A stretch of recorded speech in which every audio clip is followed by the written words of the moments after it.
Good morning વિદ્યાર્થી મિત્રો, આજે આપણે પાઠ્યપુસ્તકમાં લખીશું. હવે આપણા પાઠ્યપુસ્તકમાં પાઠ 8માં હું તો મોટો થઈશ એમાં આપણે પાઠ્યપુસ્તકમાં આજે સમજીએ અને લખીએ. તો અહીંયા ઉપર ચિત્રો બધા આપેલા છે. એ સૌપ્રથમ જે છે એ ઘરનું ચિત્ર છે, બાળક બહાર જાય છે. પછી ત્યારબાદ ફુગ્ગાવાળા ભાઈ છે. કોણ છે? ફુગ્ગાવાળા ભાઈ. અહીંયા નીચે કોણ છે? ગોવાળ છે. કોણ છે? ગોવાળ. પછી આ શાળાનું ચિત્ર છે. ત્યારબાદ આપણે નીચે જોઈશું તો નીચે શાનું ચિત્ર છે? આ સુથારભાઈ છે. કોણ છે? સુથારભાઈ છે. હવે એની નીચે અહીંયા લુહાર છે. કોણ છે? લુહાર. ત્યારબાદ અહીંયા ડ્રાઈવર છે. કોણ છે? ડ્રાઈવર. હવે ઉપર જોઈશું આપણે અહીંયા બાજુના પેજમાં તો સૌપ્રથમ જે આ ચિત્ર ઉપર જે છે એ વિમાન ચાલક છે. કોણ છે? વિમાન ચાલક. અહીંયા બાજુમાં ડૉક્ટર છે. કોણ છે? ડૉક્ટર. ત્યારબાદ નીચે દરજી છે. કોણ છે? અહીંયા દરજી. પછી અહીંયા કુંભાર છે. કોણ છે? આ કુંભાર. ત્યારબાદ કડિયો. કોણ છે? આ કડિયો.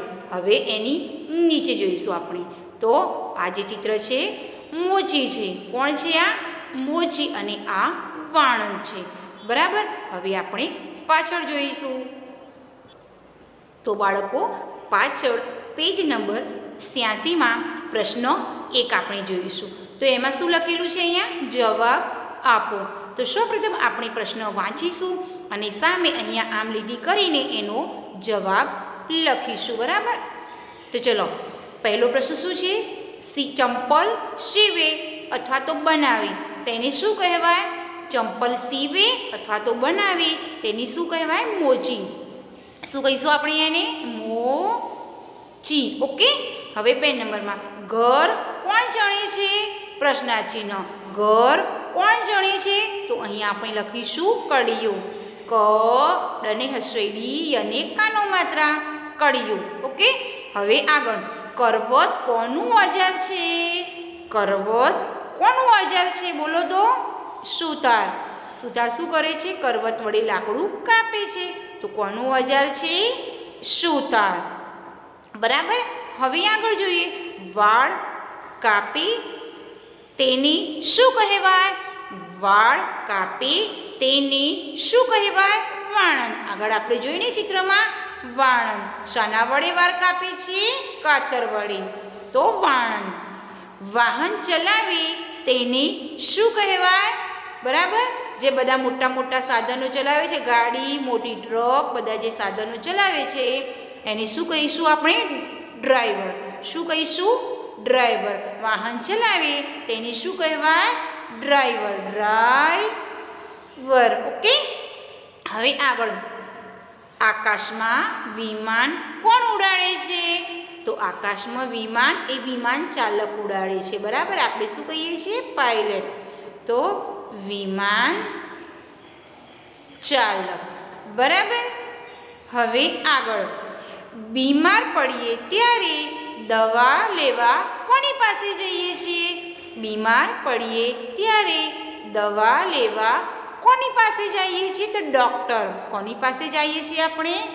ડૉક્ટર. ડૉક્ટર. ક અને ટ જોડી દેવાનું છે. ડૉક્ટર. ત્યારબાદ આપણે આગળ જોઈશું શું લખેલું છે આગળના પ્રશ્નમાં. બોલો તો. શું છે? માટલા કોણ બનાવે છે? કુંભાર. કોણ બનાવે છે? કુંભાર. બરાબર. હવે તમારા પપ્પા શું કામ કરે છે? તમે જાતે મમ્મીને પૂછીને લખજો. ના ખબર હોય તો પપ્પાને પણ પૂછી શકો. ઓકે. હવે ત્યારબાદ આગળ ખેતરમાં અનાજ કોણ પકવે છે? બોલો તો. ખેડૂત. કોણ પકવે છે? ખેડૂત. આ તો બધા પ્રશ્નો બહુ વારંવાર આવી ગયા. હવે આગળ લખીશું ગાયો ચરાવનારને શું કહેવાય? પાછળના પેજમાં છે ને ગોવાળ. શું લખીશું આપણે અહીંયા? ગોવાળ. હવે લાસ્ટમાં કપડાં સીવવા કોની પાસે જશો તમે? બોલો તો. દરજી. કોની પાસે જશો? દરજી. બરાબર. ઓકે, હવે ઉપર નીચે જોઈશું આપણે પ્રશ્ન નંબર 2.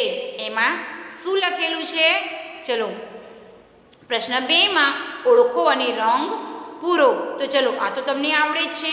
અહીંયા જબલાનો જ છે, તો અહીંયા તમને જ્યાં જ દેખાય છે ત્યાં આપણે તમે કોઈ પણ મનપસંદ રંગ પૂરશો. ધારો કે જો અહીંયા જ, બરાબર, ત્યારબાદ અહીંયા જ છે, અહીંયા છે, પછી અહીંયા ઉપર બી છે અને અહીંયા બી છે, બરાબર.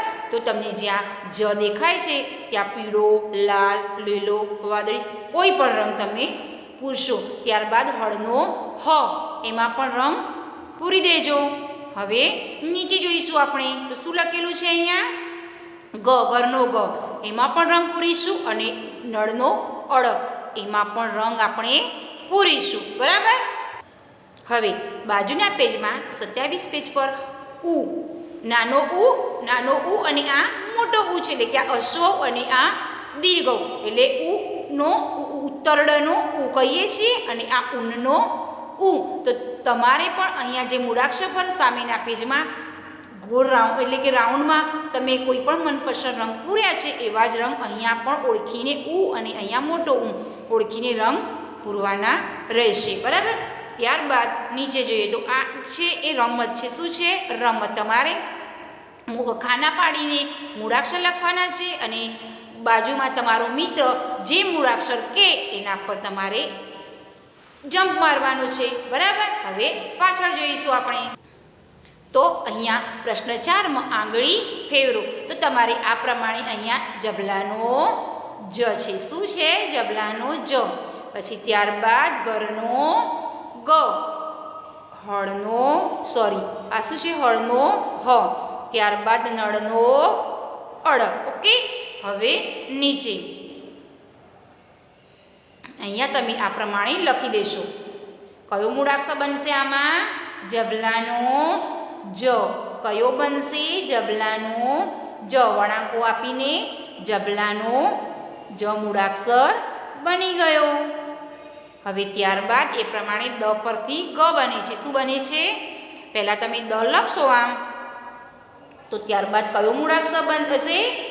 ઘરનો ગ, ઘરનો ગ બન્યો. હવે ત્યારબાદ નીચે હ, આ કયો મૂળાક્ષર છે? હ. તો આ પ્રમાણે બધા આપણે લખીશું. ત્યારબાદ લાસ્ટમાં અળ. શું છે અહીંયા? નળનો અળ. ઓકે, આ પ્રમાણે અહીંયા પણ લખીશું. હવે તો અહીંયા સામેના પેજમાં આપણે લખીશું. આ સાનું જે ચિહ્ન છે હસ્વનું છે. સાનું છે હસ્વનું અને આ દીર્ઘવનું છે. તો આ પ્રમાણે તમે અહીંયા પણ લખી દેજો. ત્યારબાદ નીચે લખીશું, બરાબર. આપણે તો નીચે શું છે? જને હસ્વ જુ, જને દીર્ઘ જુ, ઉ. શું છે? ઉત્તરનો ઉ, ઊનનો ઉ. ઓકે, એ પ્રમાણે અહીંયા પણ આપણે લખીશું. ત્યારબાદ નીચે પણ ગનો, હનો અને અળનો મહાવરો છે. ગને હસ્વ ગુ, ગને દીર્ઘ ગુ, હને હસ્વ હુ, હને દીર્ઘ હુ, અળને હસ્વ ળુ અને અળને દીર્ઘ ળુ. ત્યારબાદ અહીંયા પણ તમે નીચે લખી દેશો. હવે આગળ પ્રશ્ન નંબર 6માં સાંભળો અને લખો, બરાબર.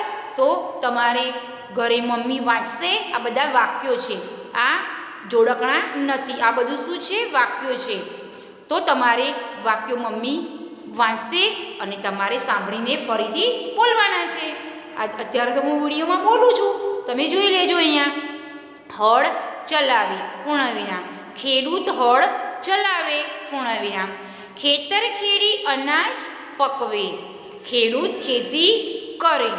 હવે અહીંયા ઉપર કાતર રાખે, કાસકી રાખે, વાણંદ વાળ કાપે. આ બધા જ વાણંદના વાક્યો છે. હવે દરજીભાઈના, દરજી જબલું બનાવે, પૂર્ણવિરામ. ખમીસ સીવે, બટન ટાંકે. દરજી સલવાર બનાવી, પૂર્ણવિરામ. હવે આ લુહારભાઈનું છે. એરણ પર ઘા કરે, લુહાર ખીલા ગળે, લુહાર દાતરડું ગળે, લુહાર કોદાળી ગળે. એટલે કે લુહાર એ લોખંડના ઘણા બધા સાધનો બનાવે છે. હવે નીચે સૌના કામ સારા, સૌના કામ મોટા.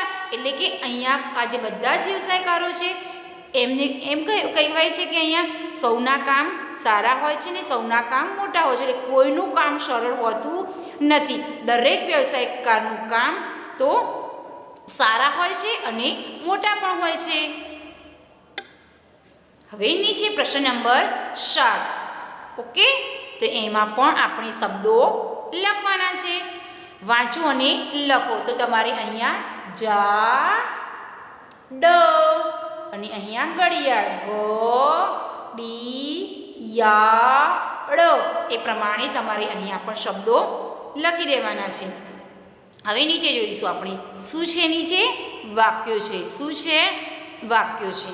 તો ગોવાળ ગાય ચારે, પૂર્ણ વિરામ. તો અહીંયા લખીશું આપણે ગોવાળ ગાય ચારે,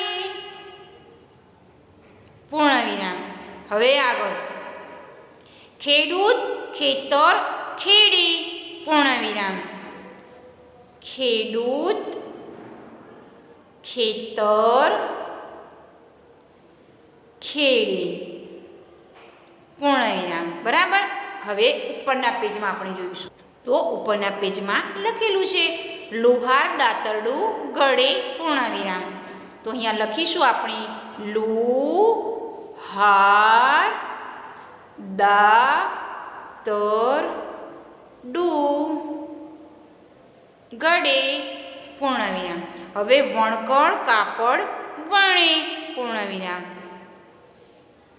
વણકર કાપડ વણે, પૂર્ણ વિરામ. હવે કડિયો મકાન ચણે, પૂર્ણ વિરામ. તો અહીંયા લખીશું આપણે કડિયો મકાન ચણે, પૂર્ણ વિરામ. બરાબર.